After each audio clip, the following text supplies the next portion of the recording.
أعوذ بالله من الشيطان الرجيم. بسم الله الرحمن الرحيم. ألف لام ميم را، تلك آيات الكتاب والذي أنزل إليك من ربك الحق ولكن أكثر الناس لا يؤمنون.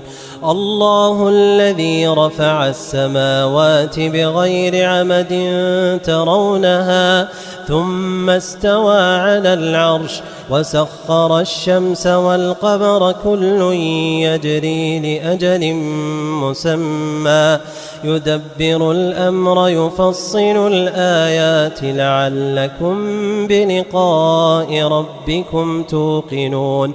وهو الذي مد الأرض وجعل فيها رواسي وأنهارا ومن كل الثمرات جعل فيها زوجين اثنين يغشي الليل النهار إن في ذلك لآيات لقوم يتفكرون.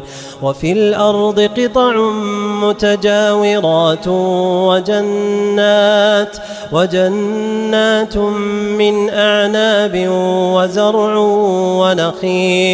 وزرع ونخيل صنوان وغير صنوان يسقى بماء واحد ونفضل بعضها على بعض في الأكل إن في ذلك لآيات لقوم يعقلون. وإن تعجب فعجب قولهم أإذا كنا ترابا أإنا لفي خلق جديد أولئك الذين كفروا بربهم وأولئك الأغلال في أعناقهم وأولئك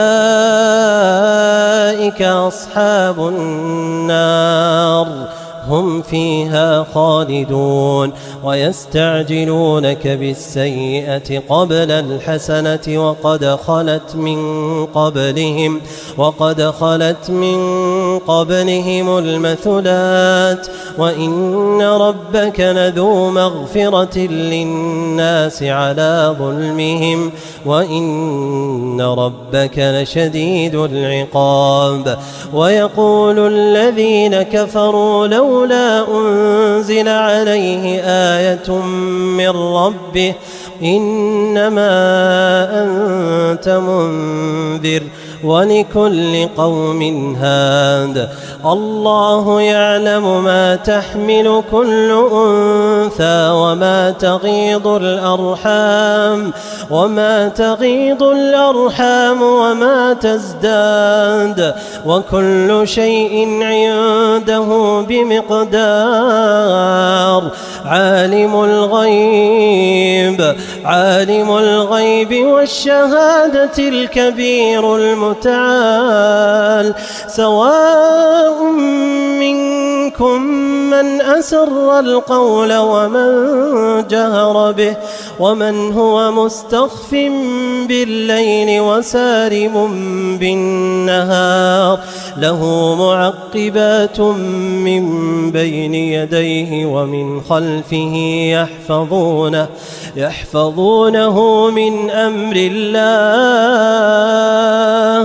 إن الله لا يغير ما بقوم حتى يغيروا ما بأنفسهم وإذا أراد الله بقوم سوءا فلا مرد له وما لهم من دونه من وال.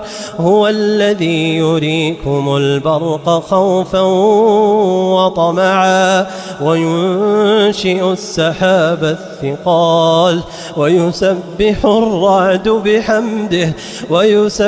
الرعد بحمده والملائكة من خيفته ويرسل الصواعق فيصيب بها من يشاء وهم يجادلون في الله وهو شديد المحال. له دعوة الحق والذين يدعون من دونه لا يستجيبون لهم بشيء إلا كباسط كفيه إلى الماء ليبلغ فاه وما هو ببالغه وما دعاء الكافرين إلا في ضلال.